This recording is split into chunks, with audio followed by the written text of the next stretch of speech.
ድሃ ከሚያደርጉ ነገሮች ውስጥ የመጀመሪያው ቁጥር 1 የሚይዘው እንቅልፋም መሆን ነው። እንቅልፍ ድህነትን ያመጣል። እንቅልፋተኙ ማለት አይደለም ከልክ በላይ ቀንም ማታም የምንተኛ ከ8 ሰዓት በላይ ማለት ነው የምንተኛ። አረ እንደውም እንቅልፍ ያፈቀራሉ እስከመባል ደረጃ ድረስ እንቅልፍ የምንወድ ከሆነ ሁልጊዜ የምንተኛ ከሆነ ድህነትን ያመጣል። ብታምኑም ባታምኑ። ሁለተኛውን ልንገራችሁ።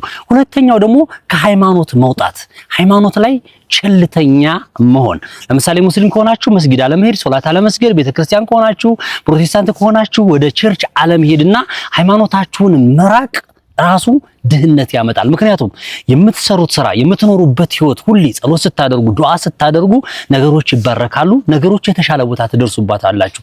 ስለዚህ እናንተ ሃይማኖታችሁን በተዋችሁ ቁጥር ወደ ድህነት፣ የሃይማኖት ድህነትም የገንዘብ ድህነትም የብዙ ነገር ድህነት ይመጣባችኋል። ሶስተኛውን እንቀጥ ስራ መናቅ ወይም ደግሞ ይሄኛው ስራ ለኔ አይገባኝም ብሎ ማለት። ተመልከቱ እንግዲህ የድህነት ሶስተኛው መንስኤ ነው። ስራ የምትንቁ ከሆነ ዛሬ ላይ ያገኛችሁትን ስራ ካልሰራችሁ ዝቅ ብላችሁ ካልሰራችሁ ወይም ይሄኛው ስራ የኔ አይሆነኝም የኔ ይሆነኛል እያላችሁ ካማረጣችሁ እመኑኝ እየመረጣችሁ ስለሆነ ያገኛችሁትን ስራ ካልሰራችሁ ድሃ ናችሁ ወይም ደግሞ ድሃ ነህ ማለት። ስለዚህ ድህነትን የሚያመጣ ነው። ሀብታም መሆን ከፈለጋችሁ ስራ ሳትንቁ ዝቅ ብላችሁ መስራት ትችላላችሁ። ወደ አራተኛው እንቀጥል። ተስፋ መቁረጥ ነው። በምትሰሩበት ስራ ላይ ሊሆን ይችላል፣ በሃይማኖታችሁ ሊሆን ይችላል፣ በትምህርታችሁ ሊሆን ይችላል፣ በአገራችሁ ሊሆን ይችላል፣ በቤተሰባችሁ ሊሆን ይችላል። በፈለጋችሁት እንደው በሚያጋጥማችሁ ነገር በሙሉ ተስፋ የምትቆርጡ ከሆነ እመኑኝ ድህነት ነው የሚከተላችሁ። ምክንያቱም ተስፋ ሳይቆርጡ መስራት አለባችሁ።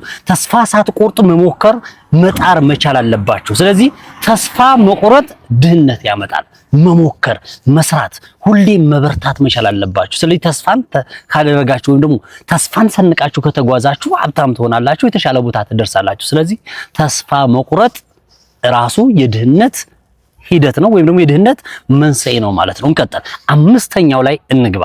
ስራ ማማረጥ ከቀድሞ ጋር ሊገናኝ ይችላል። ስራ ማማረጥ የሚባል ነገር አለ። ስራ ማማረጥ ስላችሁ እንግዲህ ይሄኛው ስራ ልብስ ያቆሽሻል ሊሆን ይችላል፣ ይሄኛው ዝቅ ሊል ይችላል፣ ይሄኛው ትንሽ ብር ነው የሚያስገኘው፣ ያኛው ብዙ ብር ነው የሚያስገኘው። ገና ሳትደርሱበት እኔ አይገባኝም፣ እኔ ይሄኛው ስራ ነው ደሞዙ ትንሽ ነው እያላችሁ ስራ የምታማረጡ ሰዎች ካላችሁ አሁንም ምንም ሳሰሩ ከመቀመጥ ይልቅ በትንሹም ቢሆን መሞከር ስለሚያስፈልግ ስራ የምታማርጡ ከሆነ ምንም ጥያቄ የለውም ወደ ድህነት አረንቋ ውስጥ መግባታችሁ አይቀርም።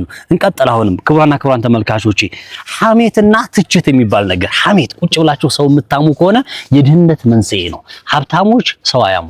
ሀብታም ሰው ለወሬ ጊዜ የለውም። ስለዚህ ድሃ የሆኑ ሰዎች ካለን በድህነት አረንቋ ውስጥ ያለን ሰዎች ካለን ምንድን መሰለህ ምን አደርጋችሁ ቁጭ ብለን ሰው እንተቻለን፣ ቁጭ ብለን እናወራለን ዝም ብለን። ስለዚህ ከትችት ዓለም ከወጣን ከዚህ ከሐሜት መንገድ ውስጥ ከወጣን ሀብታም እንሆናለን። እመኑኝ በጣም የብዙ ሰዎች የስኬታማ ሰዎች መንስኤ ነው ራስ ወዳድ መሆን። ራስ ወዳድ የሆነ ሰው አለ። ሰው ቢዝነስ ሲሰራ ራስ ወዳድ የሆነ ሰው አለ። በቃ የሆነ ሰው ስራ እኔ ብቻ ነኝ የማውቀው፣ እኔ ብቻ ነው የምሆነው፣ እንደገና ደግሞ እኔ እንደዚህ አይነት ነገር አይገባኝም ብላችሁ ራሳችሁን የምትወዱ ከሆነ ድህነት ነው የሚቀራፈታችሁ። ስለዚህ የተሻለ ቦታ ለመድረስ ሰው መውደድ መቻል አለባችሁ። ማህበረሰብ አቀፍ መሆን አለበት። ይሄ ሰው የምትወዱት መንገድ የለም።